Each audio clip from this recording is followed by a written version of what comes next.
ये रेखा और ये रेखा दो समांतर रेखा है, ठीक है। लेकिन और यहाँ पर हमको एक कोण 110 दिया है और एक 130 डिग्री, और हमको x का मान बताना है। तो कैसे सॉल्व करेंगे इसको? देखिए अभी तो फिगर समझ में नहीं आ रहा है, तो समांतर रेखा को आगे पीछे बढ़ाया जा सकता है, कोई दिक्कत नहीं होता है, ठीक है। तो इसको इस समांतर रेखा को आगे बढ़ा देंगे, ठीक है। इस समांतर रेखा को आगे बढ़ा दिए और इसको भी बढ़ा सकते हैं, इसको भी मान लीजिए यहाँ तक बढ़ा दिया आगे, कोई दिक्कत नहीं होता है समांतर रेखा को आगे पीछे बढ़ाने से, ठीक है। अब देखिए ये रेखा और ये रेखा समांतर रेखा है, क्वेश्चन में ही दिया गया था कि ये रेखा और ये रेखा समांतर रेखा है, हम आगे पीछे इसको बढ़ा दिए, कोई दिक्कत नहीं होता है, ठीक है। दो समांतर रेखा है, तो दो समांतर रेखा है तो क्या होता है, संगत कोण बराबर होता है, एक अंतर कोण बराबर होता है और एक ही ओर के अंतर कोण का योग 180 डिग्री होता है। यही कॉन्सेप्ट होता है दो समांतर रेखा का। तो देखिए ये रेखा और ये रेखा समांतर रेखा है, तो ये 130 डिग्री है, तो ये भी कितना होगा 130 डिग्री, क्यों?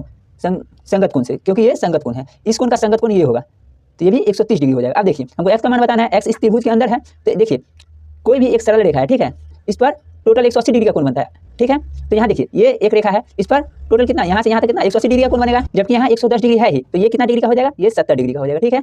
और देखिए एक ही रेखा पर 180 डिग्री का टोटल कोण बनता है, लेकिन यहाँ 130 डिग्री दे ही दिया, तो बचा कितना 50 डिग्री, ठीक है।